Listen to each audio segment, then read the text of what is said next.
Hi ಯಾರೆಲ್ಲ ನನ್ನ ಚಾನಲ್ನ ರೆಗ್ಯುಲರ್ ಆಗಿ ನೋಡ್ತಾ ಇದ್ರೆ ಎಲ್ಲರಿಗೂ ಹಾಯ್ ಆ್ಯಂಡ್ ಹೊಸ ವಿಡಿಯೋಗೆ ನಿಮ್ಮೆಲ್ಲರಿಗೂ ವೆಲ್ಕಮ್. ಒಂದಿನದ ವ್ಲಾಗ್ ಇದು. ಬೆಳಗ್ಗೆಯಿಂದ ಸಂಜೆವರೆಗೂ ಏನೇನಾಗಿದೆಯೋ ಅದನ್ನೆಲ್ಲ ಶೂಟ್ ಮಾಡಿಕೊಂಡು ವಿಡಿಯೋ ಮಾಡಿ ಹಾಕಿದ್ದೀನಿ. ಬೆಳಗಿನ ಬ್ರೇಕ್ಫಾಸ್ಟಿಗೆ ನಾನಿಲ್ಲಿ ನೀರು ದೋಸೆ ಮತ್ತು ಚಟ್ನಿ ಮಾಡ್ತಾಯಿದ್ದೀನಿ. ಜಸ್ಟ್ ಸಿಂಪಲ್ ಚಟ್ನಿ, ನಾವು ಯಾವುದೇ ರೀತಿ ಜಾಸ್ತಿ ಇಂಗ್ರೀಡಿಯೆಂಟ್ಸ್ ಹಾಕ್ಬೇಕಂತ ಏನಿಲ್ಲ.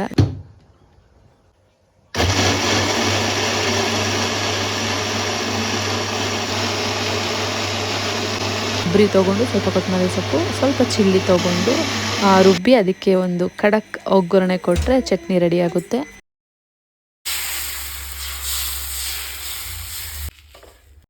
ನೀರು ದೋಸೆ, ನೀರು ಚಟ್ನಿ, ಇದಕ್ಕೆ ಚಿಕನ್ ಸುಕ್ಕ ಅಥವಾ ಚಿಕನ್ ಗ್ರೇವಿ ಅದಿದ್ರೂ ಕೂಡ ತುಂಬ ಅಂದರೆ ತುಂಬ ಟೇಸ್ಟಿಯಾಗಿರುತ್ತೆ. ಸೊ ಹೇರ್ ಕೇರ್ದು ತಮ್ನೈಲ್ ಹಾಕಿದ್ದೀನಿ ಅಂದರೆ ಅದರದ್ದು ಡೀಟೇಲ್ಸ್ ನಾನು ಕೊಡಲೇಬೇಕಲ್ವ. ಒಂದು ಇನ್ಸ್ಟೆಂಟ್ ಅಥವಾ ಕ್ವಿಕ್ಕಾಗಿ ನಾವು ಒಂದು ಹೇರ್ ಮಾಸ್ಕ್ನ ರೆಡಿ ಮಾಡ್ಕೊಬಿಡೋಣ. ಸೊ ನಾನು ಅದಕ್ಕೆ ಸ್ವಲ್ಪ ಮೇಥಿ ತೊಗೊಂಡಿದ್ದೀನಿ, ಅಂದರೆ ನೈಟು ಅದನ್ನು ಸೋಕ್ ಮಾಡಿ ಇಟ್ಟಿದ್ದೀನಿ. ಅದು ಮೇಥಿ ತೊಗೊಂಡಿದ್ದೀನಿ. ಅದ್ರ ಜೊತೆಗೆ ಹೈಬಿಸ್ಕಸ್ ಅಂದರೆ ದಾಸವಾಳದ ಹೂವು ತೊಗೊಂಡಿದ್ದೀನಿ. ಜಾಸ್ತಿ ಏನಿಲ್ಲ, ಒಂದು 2-3 ಕ್ವಾಂಟಿಟಿ ಅಷ್ಟೇ.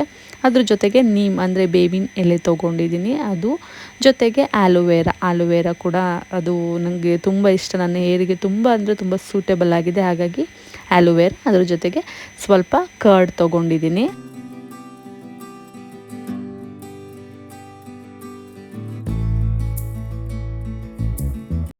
ನಾನೇನೆಲ್ಲ ಇಂಗ್ರೀಡಿಯೆಂಟ್ನ ತೊಗೊಂಡಿದ್ದೀನಿ ಅದ್ರದ್ದು ಯೂಸಸ್ ಕೂಡ ನಾನು ಶಾರ್ಟಾಗಿ ಹಾಕ್ತಾಯಿದ್ದೀನಿ. ಹೈಬಿಸ್ಕಸ್ದು ಅದ್ರದ್ದು ಎಲ್ಲವೂ ಕೂಡ.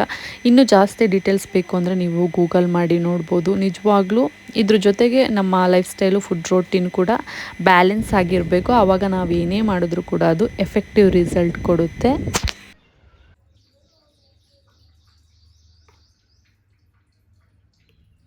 ಓಕೆ, ಇದು ರೆಡಿ ಆಗಿದೆ. ಅಂದರೆ ಎಲ್ಲವೂ ತೊಗೊಂಡು ರುಬ್ಬಿದ್ದೀನಿ ಚೆನ್ನಾಗಿ. ಅಂದರೆ ಫೈನ್ ಪೇಸ್ಟ್ ಆಗೋ ಥರ ರುಬ್ಬಿದ್ದೀನಿ. ತರಿ ಥರ ರುಬ್ಬಿಲ್ಲ ನಾನಿಲ್ಲಿ. ಫುಲ್ಲು ಸಾಫ್ಟಾಗಿ ರುಬ್ಕೊಂಡಿದ್ದೀನಿ. ತರಿ ಇದ್ದರೆ ಏನಾಗುತ್ತೆ ಅಂದರೆ ಇದು ಕೂದಲಿನ ಎಳೆಯಲ್ಲೆಲ್ಲ ಸಿಕ್ಕಾಕೊಳ್ಳುತ್ತೆ, ಸ್ಕ್ಲಾಲ್ಪಲ್ಲೆಲ್ಲ ಹಾಗೆ ಇರುತ್ತೆ ಅಂತ ನಾನಿಲ್ಲಿ ಫೈನ್ ಪೇಸ್ಟ್ ಮಾಡ್ಕೊಂಡಿದ್ದೀನಿ. ಇದಕ್ಕೆ ನಾನು ಯೂಸ್ ಮಾಡೋವಂಥ ಒಂದು ಟೇಬಲ್ ಸ್ಪೂನ್ ಆಯಿಲ್ ಹಾಕ್ಕೊಂಡಿದ್ದೀನಿ. ನಿಮಗೆ ನೀವು ಯಾವುದು ಸೂಟಬಲ್ ಆಗುತ್ತೋ ಅದನ್ನು ಆಯಿಲ್ ಹಾಕ್ಕೊಂಡು ಮಿಕ್ಸ್ ಮಾಡ್ಕೋಬೋದು. ಆಯಿಲ್ ಹಾಕಲೇಬೇಕಾ ಅಂತ ಒಂದು ಪ್ರಶ್ನೆ ಬಂದರೆ, ಎಸ್, ಆಯಿಲ್ ಹಾಕೋದ್ರಿಂದ ಕೂದಲು ಸ್ವಲ್ಪ ನರಿಶ್ಮೆಂಟ್ ಆಗುತ್ತೆ, ಹಾಗೆ ಪ್ರೀ ಆಯಿಲಿಂಗ್ ಮಾಡೋ ಥರ ಆಗುತ್ತೆ ಅಂತ ನಾನಿಲ್ಲಿ ಆಯಿಲ್ನ ಮಿಕ್ಸ್ ಮಾಡ್ತಾಯಿದ್ದೀನಿ. ಅದೆಲ್ಲ ಹಾಕಿ ಒಂದು ಅಟ್ಲೀಸ್ಟ್ ಒಂದು 45 ಮಿನಿಟ್ಸ್ ಆದರೂ ನಾವು ಬಿಡಲೇಬೇಕು. ಅರ್ಧ ಗಂಟೆಗೆಲ್ಲ ಏನು ಯೂಸ್ ಆಗೋಲ್ಲ. ಟೈಮ್ ಇತ್ತು ಅಂದರೆ 1 ಅವರ್ ಬಿಟ್ಟು ಕೂಡ ನಾವು ಹೇರ್ ವಾಶ್ ಮಾಡ್ಬೋದು. ನಾನಿಲ್ಲಿ 45 ಮಿನಿಟ್ಸ್ ಬಿಟ್ಟು ಆಫ್ಟರ್ ಹೆಡ್ ಬಾತ್ನ ತೊಗೋತಾ ಇದ್ದೀನಿ. ಸೊ ಅದನ್ನೆಲ್ಲ ಹಚ್ಚಿ ಸ್ವಲ್ಪ ಹೊರಗೆ ಬಂದರೆ ಸಾಕು. ಟೈಮ್ ಹೇಗೆ ಹೋಗುತ್ತೆ ಅನ್ನೋದೇ ಗೊತ್ತಾಗಲ್ಲ, ಆ ರೀತಿಯಾಗಿದೆ ವಾತಾವರಣ. ಕ್ಲೌಡಿ ವೆದರ್ ಇದೆ. ಎಷ್ಟು ಚೆನ್ನಾಗಿದೆ. ಹೊರಗೆ, ಮೇಲೆ, ಕೆಳಗೆ, ಆ ಕಡೆ ಈ ಕಡೆ ಸುತ್ತಾಡ್ತಾ ಇದ್ರೇ ಅಲ್ಲಿ ಟೈಮ್ ಹೋಗೋಗುತ್ತೆ ನನಗೆ. ಸೊ ಟೈಮ್ ರಪ್ ಅಂತ ಪಾಸ್ ಆಯಿತು.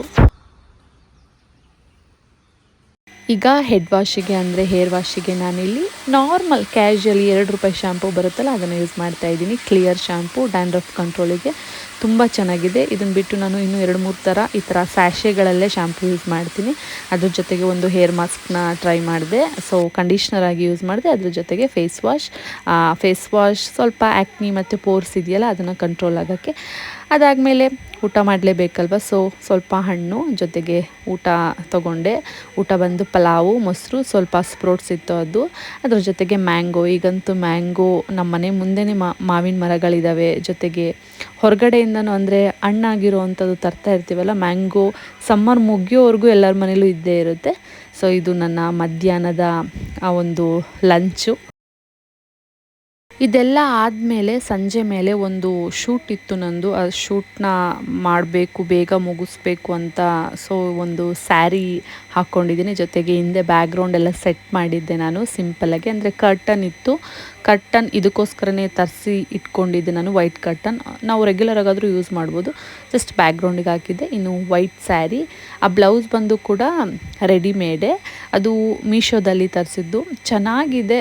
ಯಾರಾದರೂ ಅದೇ ಈ ಥರ ಶೂಟ್ ಮಾಡೋದು ಅಥವಾ ಏನಾದರೂ ಪ್ರೀ ವೆಡ್ಡಿಂಗ್ ಅಥವಾ ಏನಾದರೂ ಶೂಟ್ ಇರುತ್ತಲ್ಲ, ಸೊ ಅದಕ್ಕೆ ಸ್ಯಾರಿ ತುಂಬ ಚೆನ್ನಾಗಿ ಕಾಣಿಸುತ್ತೆ. White sari, black sari, plain sari ಯಾರೆಲ್ಲ ಇಷ್ಟಪಡ್ತೀರೋ ಅವರಿಗೆ ತುಂಬ ಅಂದರೆ ತುಂಬ ಚೆನ್ನಾಗಿ ಕಾಣಿಸುತ್ತೆ. ನಾನು ಮನೆ ಒಳಗಡೆ ಹುಟ್ಟಿದ್ದೆ, ಅಂದರೆ ಸ್ವಲ್ಪ ಲೈಟ್ ಬೆಳಕೆಲ್ಲ ಕಡಿಮೆ ಇತ್ತಲ್ಲ, ಹಾಗಾಗಿ ಅಷ್ಟೇನು ಚೆನ್ನಾಗಿ ಕಾಣಿಸ್ತಿಲ್ಲ. ನೀವು ಔಟ್ಡೋರಲ್ಲಿ ಶೂಟ್ ಮಾಡಿಬಿಟ್ರಂತೂ ತುಂಬ ಅಂದರೆ ತುಂಬ ಚೆನ್ನಾಗಿ ಕಾಣಿಸುತ್ತೆ.